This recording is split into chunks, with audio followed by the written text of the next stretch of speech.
আসসালামু আলাইকুম প্রিয় দর্শক, আপনারা দেখতেই পাচ্ছেন বেগুন চাষ করেন কিভাবে।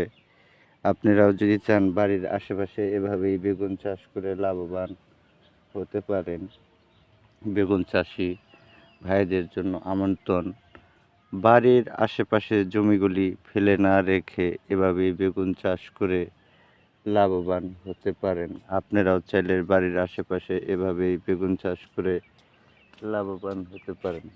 বাড়ির আশেপাশের জমিগুলি ফেলে না রেখে এভাবে জমিতে আপনারা চাইলেই বেগুন চাষ করে লাভবান হতে পারেন। তো আপনারা যদি চান আপনারা কিভাবে বেগুন চাষ করে থাকি, তাহলে সে কোনো ভিডিও চান আমরা দিতে পারি আপনাদেরকে। কিন্তু আমাদেরকে একটি কমেন্ট করে বলতে হবে। কমেন্ট করলে আমাদের উৎসাহ আরও বাড়ে। তাহলে আপনারাও চাইলে এভাবেই আমরাও দিব কিভাবে রোপণ করে থাকেন, কিভাবে চারা ছোটোগুলি বড় করা হয় ও বড় বড় বেগুন কিভাবে হয়। আপনারাও চাইলে এভাবেই বেগুন চাষ করে লাভবান হতে পারেন। বেগুন চাষি ভাইয়েরা, যদি আপনারাও বাড়ির আশেপাশে জমিগুলি ফেলে না রেখে এভাবেই বেগুনের চারা চাষ করে লাভবান হতে পারেন। দেখতেই পাচ্ছেন বেগুনের ফুল রয়েছেন। কিছুদিন আগে এই গাছগুলিতেই বেগুন ছিল, এখন বর্তমান নেই। বেগুন আসবে সামনে, কেবল ফুল রয়েছেন। এখন আবার সামনে বড় বড় বেগুন হবে আমাদের এই বেগুন গাছে।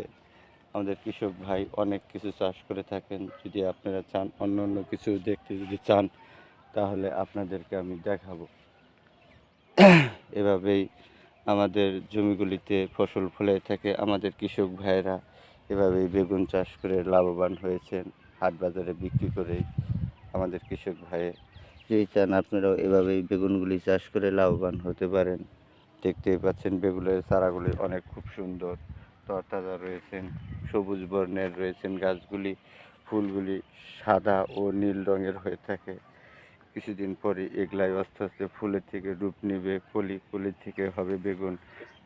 বেগুনের থেকে আপনাদের এগুলা আবার উঠিয়ে নিয়ে হাট বাজারে যে বিক্রি করা হবে। এভাবেই কৃষক ভাইয়েরা বিক্রি করে থাকেন। আপনারাও চাইলে এভাবেই বেগুন চাষ করে লাভবান হতে পারেন।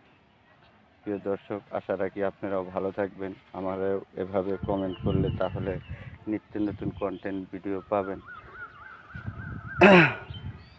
আশা রাখি আমাদের চ্যানেলটি অবশ্যই সাবস্ক্রাইব করে রাখবেন। সাবস্ক্রাইব করে রাখলে পরে তাহলে সেটা নিত্য নতুন কন্টেন্ট ভিডিও পাবেন।